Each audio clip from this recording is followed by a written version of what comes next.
What's up? You have to come to the event to actually see this in person, but sneak peek for all those to watch. Ready? Oh.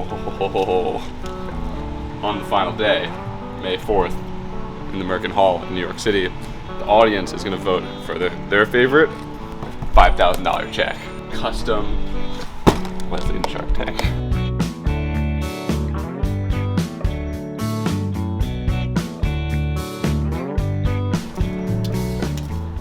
Fish. Today is one of the most important days we'll ever do here at Wesleyan Shark Tank. Everyone can have a great product, but what it really comes down to here is how you communicate it. So, you guessed it, public speaking. Week 9, we're covering how to have an awesome public speaking presence and voice. Come on.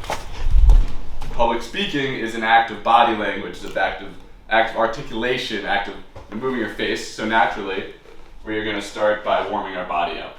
So everyone stand up. I'm going to go like 5 each way here.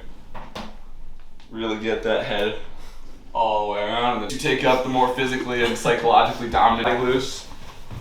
Big, small, good.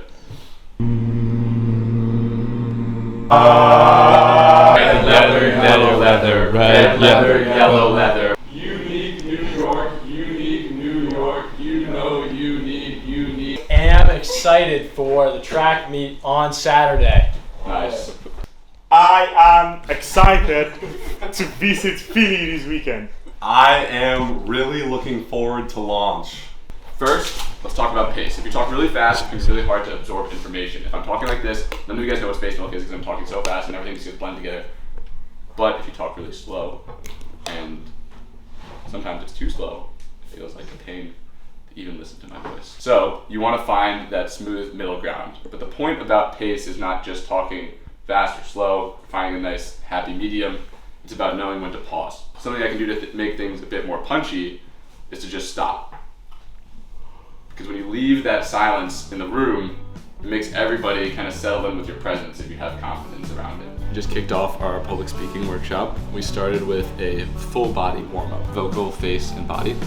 Then we did what I called emotional roulette, where everyone kind of started their pitch and then people threw in different emotions. And we basically showed everyone their different ranges of emotions when they do a pitch. And then we went over the 5 pillars of public speaking, which is volume, pace, eye contact, physicality, and then tonality. And now they are breaking up into little groups, pitching to 2 or 3 peers, and then the peers are acting as sharks, asking them tough questions to think on the fly, and then they're giving them feedback on their public speaking ability. Now we're doing another quick workshop on how to pause and your pacing. So someone will be pitching to a partner, and that partner raises their hand as they pitch, and every time they raise their hand, they have to stop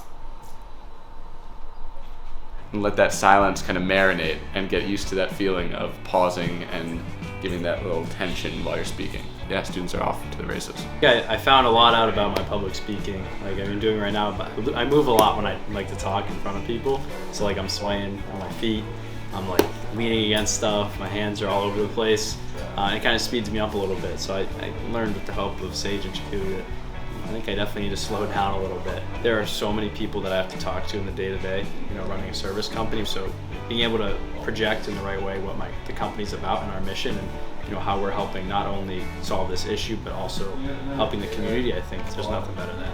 That's a wrap on Public Speaking 101. I think everyone got uncomfortable, embarrassed, and more confident in their pitching and speaking abilities today. Event, in the 3 weeks, you get a chance to vote on who you think has the best pitching skills. There's no writing here yet, but it'll say $5,000, and the audience gets to vote on who their favorite pitch was alongside the Sharks. So we'll see you there, and great class today.